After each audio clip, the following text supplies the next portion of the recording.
Goodbye, Faye.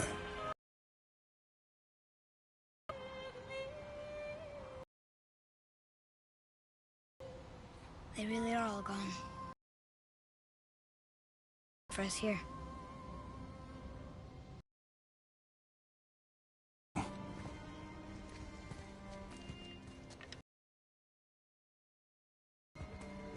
So, I get that Mother was a giant. And part mortal. Right. I guess there's just one thing I don't understand. My name on the giants called me Loki? Loki. That's the name your mother wanted for you when you were born. She must have called you that to her people. But why? A question for another day. Let us go home.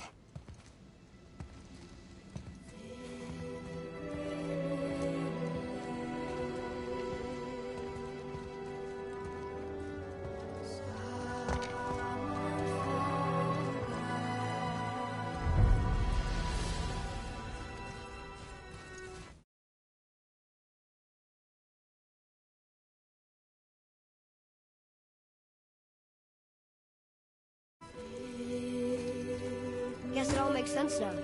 Why she want to end up here? You with her kind? But did she know it was going to be like this here? Is this what she wanted us to see? Did she want us to tell the people? Or keep it a secret? I do not know. So what should we do? I trust you to decide that. Oh.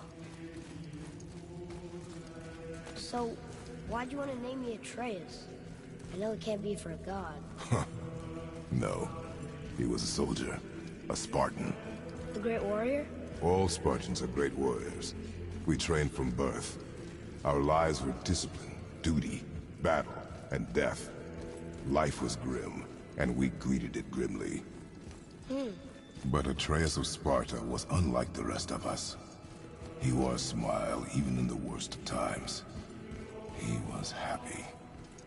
He inspired us to hope that though we were machines of war, yet there was humanity in us. Goodness. When the day came for him to lay down his life in battle, his sacrifice saved countless others and turned the tide in our favor.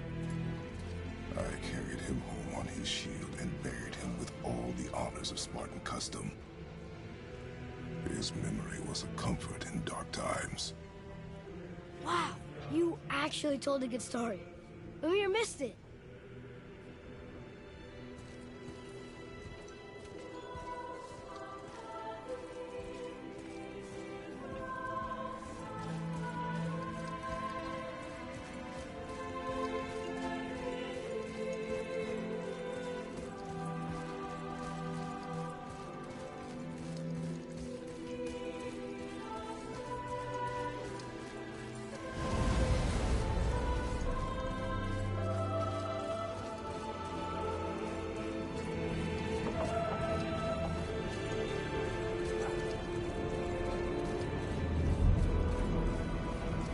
I understand if you want to go home, but I bet there's still some corrupted Valkyries out there that could be set free.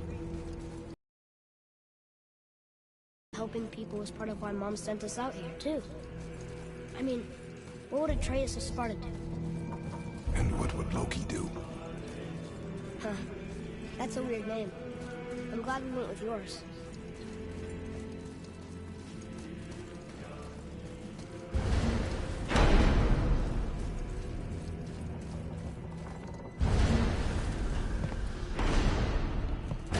Lads, am I glad to see you. I believe I've reached my limit for dwarven charm. What happened, Mimir? They took an uncomfortable number of measurements and then proceeded to bicker about the weather. Where do you want us to take you? How about the warm confines of anywhere bloody else?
Before we return to Midgard, I should warn you. More time has passed than you likely realise. The snowfall that began when you slew Baldur has become something else. The stuff of omens. Omens, for the coming of winter. Not just any winter, but a great winter to span 3 summers. And when it's done, Magnus appears. Ragnarok. From snow. Aye, snow. Lots more snow. And then the end of the bloody world. In that approximate order. Another prophecy. No, brother. Prophecy doesn't expect this for 100 more winters at least. You've changed something. Prophecy didn't count on you.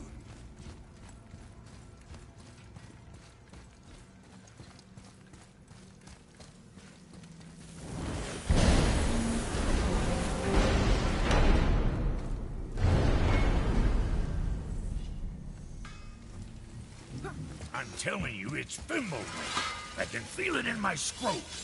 This is the big one. Stop saying that. Oh, you're making me very nervous. It was bound to snow sooner or later. That ain't just snow, and you know it. It's the end times. How dare you make me the voice of reason? Guys? Just discussing the weather. Bit of a cold snap lately. What he means is, Fimbulwinter's upon us, boys. The winter to end all winters. I can feel it in my scrotum. Yeah. We heard. So, if you're heading home, try to keep moving, and also to not die. Or if you're not heading home, same advice.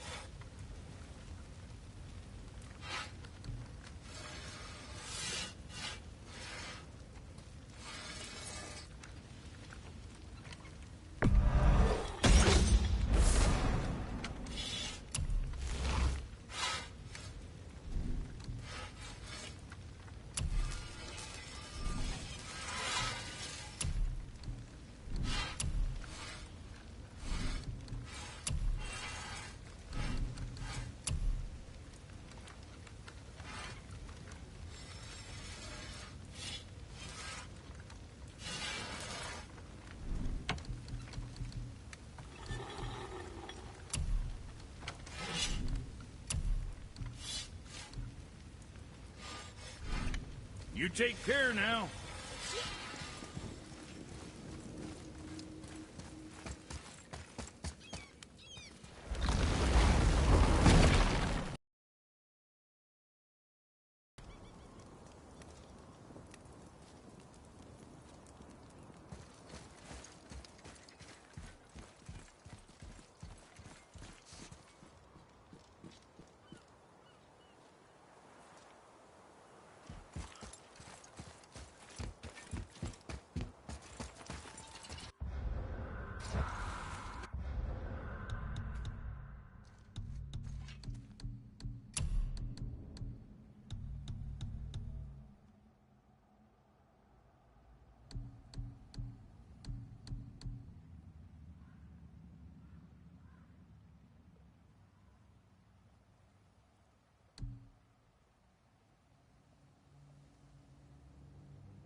Follow me, Atreus.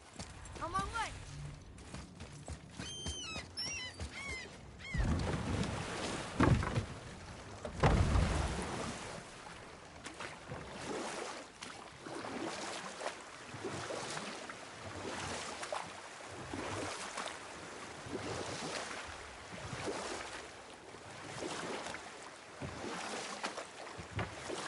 I'm not mistaken, we've yet to discuss the tale of the giant Bergelmir. Oh, yeah. I remember his shrine. He looked happier than the other ones. Mostly. It begins in an ocean of blood. Finally, a story worth hearing. If you remember, Ymir, the first giant, was fatally stabbed by Odin. It's in his blood our story starts. Ymir's magical guts poured out in a torrent so violent it threatened to flood all of creation. The Jotnar were unprepared, as the very last of them were washed away in the endless tide. Not just Ymir, but all of giant kind faced extinction. And so would Odin's victory have been complete. But Ymir's kind did not all perish that day. Staying afloat in the hollowed husk of a tree, the frost giant Bergelmir endured, as did his lady wife. For weeks they sailed, until finally they came upon a new land. They called it Jotunheim. And there they would start anew. As father and mother, they would multiply exceedingly, and as king and queen, they worked to make Jotunheim a land where giants would know no master but themselves.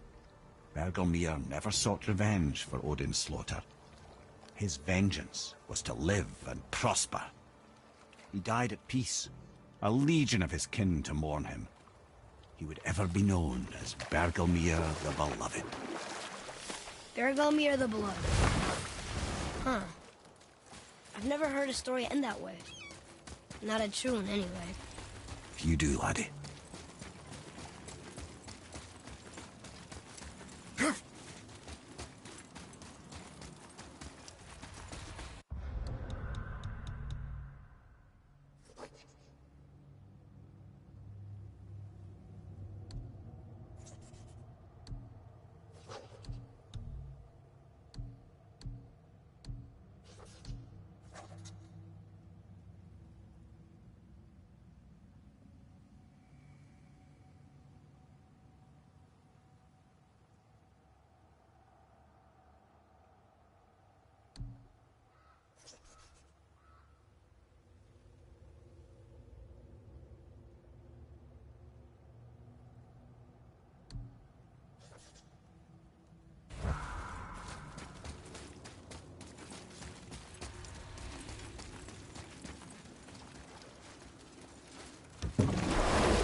Something down there.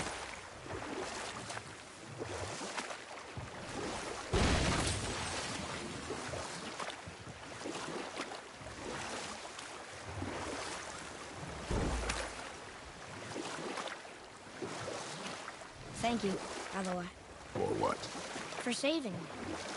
I know I screwed things up before Baldur grabbed me. My son.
it's about...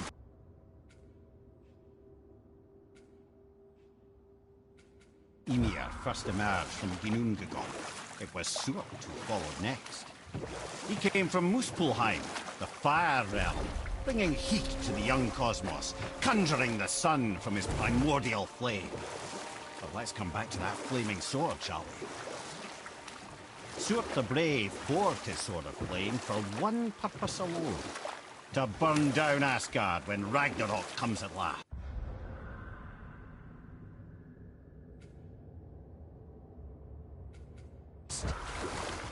His destiny is to fall at the hands of Thor and Odin, but in so doing, strike the blow that leaves their realm in ash and ruin. From that destruction, the world can be born anew. Until then, alone he waits in Muspelheim, never sleeping, ever honing his fiery blade. Brave, generous Suot, who knows he lives but to his doom. All because he chooses to serve a grand cycle so much bigger than himself. To truly embrace your purpose and the patience and sacrifice it demands is to ensure your day will come. You think we'll be there when that day comes? I've seen enough of war between the gods. But you, little brother, who can say?